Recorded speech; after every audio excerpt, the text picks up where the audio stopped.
নমস্কার, আমি doctor Naren Pandey, allergy asthma centre কলকাতার পক্ষ থেকে। আজকে আমরা আলোচনা করতে চলেছি এই যে অ্যালার্জির জন্য আমরা ইমিউনোথেরাপির কথা বলি। এই অনেক রোগী আমাদের প্রশ্ন করেন যে ডাক্তারবাবু, ইমিউনোথেরাপি ভ্যাকসিন চলাকালীন কি ওষুধ খাওয়া প্রয়োজন আছে?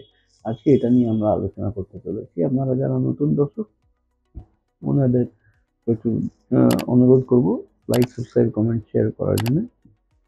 পুরনো দর্শকদের অনেক অনেক ধন্যবাদ জানাবো লাইক, সাবস্ক্রাইব, কমেন্ট, শেয়ার করার জন্য।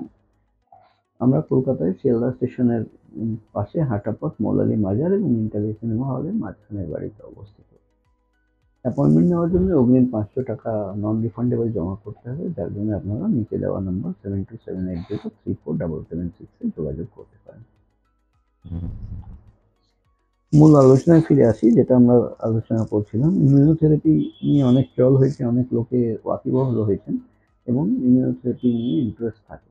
সেই ইন্টারেস্টের জন্য অনেক প্রশ্ন মানুষের থাকে।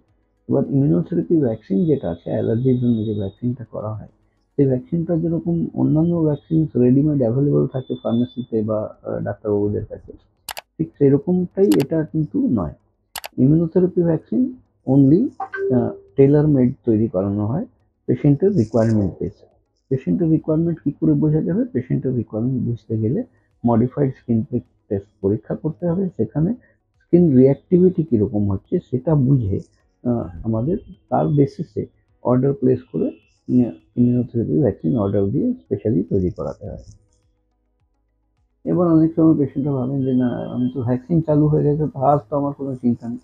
ঠিক সেরকমটাই বিষয় নয়, কারণ বডিতে আমাদের ইমিউনিটি ডেভেলপ হতে একটা সময় লাগে। সেই সেই সময় সীমা না পেরোলে এবার ম্যান টু ম্যানও ভ্যারি করে। এমনি জেনারেলি আমরা বলে থাকি যে মোটামুটি 3 মাস পর থেকে ইমিউনোথেরাপির এফেক্ট বুঝতে চালু করা হয়, বোঝা চালু হয়। কিছু কিছু মানুষের মধ্যে 1 মাসের মধ্যেই ইমিউনোথেরাপির এফেক্টটা বুঝতে পারেন ওনারা, বেটার সিমটোমেটিক রিলিফ পেতে আরম্ভ করে দেন। আর কিছু কিছু মানুষের 3 মাস কি 3 মাসের ঊর্ধ্বেও লাগে। প্রচুর মানুষের প্রশ্ন থাকে, ডাক্তারবাবু আমার ভ্যাকসিন নিয়ে নিলাম, আর তো আমার ওষুধ খেতে হবে না। আগে না, ওষুধটাও খেতে হবে।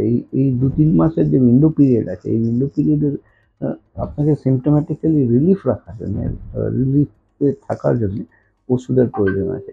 এটা ঠিক সেইরকমই, যদি আমি ধান চাষ করি, ধান চাষ হয়ে যাওয়ার পরে তো আমি প্রচুর চাল পাবো, কিন্তু আমি যখন বীজ রোপণ করলাম তারপর থেকে পাকা ধান তৈরি না হওয়া অবধি আমাকে তো বেঁচে থাকতে হবে। তো ওই দোকান থেকে কিনে খেতে হবে। ঠিক সেইরকমই ওষুধ চলবে, ওষুধের সাথে সাথে ভ্যাকসিনটাও চলবে। ভ্যাকসিন যখন রাইপ হবে, যখন পাকা হবে, 2-3 মাস পর থেকে এফিকেসি দিতে আরম্ভ করবে, তখন গ্র্যাজুয়ালি ওষুধগুলো উইথড্র করা যায়। এই জন্যে ইমিউনোথেরাপি ভ্যাকসিন আর ওষুধপত্র একসাথেই চলে।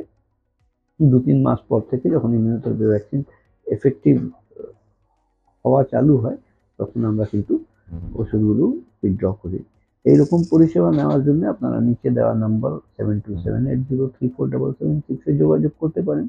আমরা কলকাতায় শিয়ালদা স্টেশনের পাশে মৌলালী মাজার এবং ইন্টারলি সিনেমা হলের মাঝখানের বাড়িতে অবস্থিত। অ্যাপয়েন্টমেন্ট নেওয়ার জন্য 500 টাকা অগ্রিম নন রিফান্ডেবল রাশি জমা করতে হয়। এই নাম্বার 7278034776 যোগাযোগ করলে আপনাকে এইসব গাইডেন্স করে দেবে। আজকের মতন এখানেই শেষ করলাম। আপনারা ভালো থাকুন, সুস্থ থাকুন। আমি doctor Naren Pandey, allergy asthma centre, Kolkata.